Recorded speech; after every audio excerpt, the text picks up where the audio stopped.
আসসালামু আলাইকুম। কাছে দূরে যে যেখান থেকে ভিডিওটি দেখছেন বা দেখবেন, আশা করি সবাই ভালো আছেন, সুস্থ আছেন।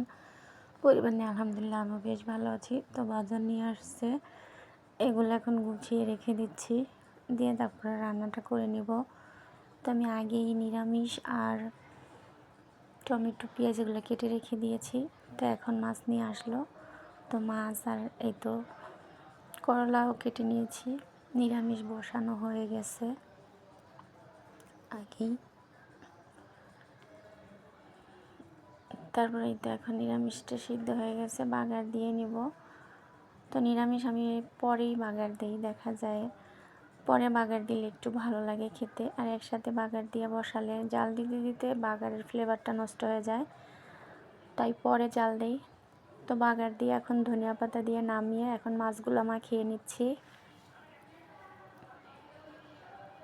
তো রোজার মাসে কিন্তু দেখা যায় গ্যাসের প্রচুর সমস্যা, কয়েকদিন শুরুর দিকে আর কি হইতেছিল। দেখা যায় রান্না করতে করতে হঠাৎ গ্যাস বন্ধ হয়ে যায়, তো এতে করে খুবই বিরক্ত লাগতেছিল। তারপরে আবার দেখা যায় কয়েকদিন পরে আবার ঠিক হয়ে গেছে। তো আমার রান্নাটা প্রায় হয়ে গেছে, আর আজকে ভাবতেছিলাম সাবু দিয়ে ফল দিয়ে একটা বানাবো, তো ওইটার নামটা আমার সবসময় মনে থাকে না।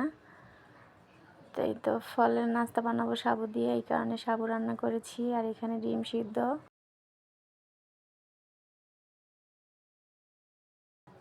তো আমার একে একে রান্নাগুলো হয়ে গেছে সুন্দর মতো।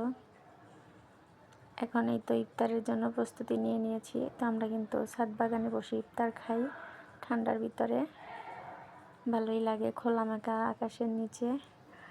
এখানে আমার ছেলে বসে আছে, মাশাআল্লাহ আমার ছেলে এবার সবগুলো রোজা রেখেছে।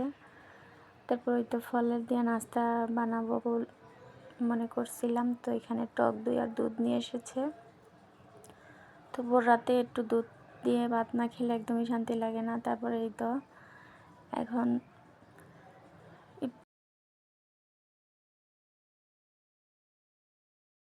তো বাজারগুলো আনছিল ইফতারের পরে, এখন গুছিয়ে নিতেছি।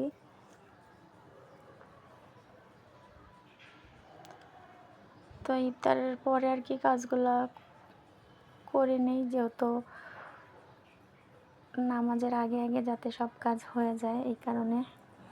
তো এখানে বুটগুলো সিদ্ধ বসিয়ে দিয়েছি, আর এখানে একটু একটু করে প্যাকেট করে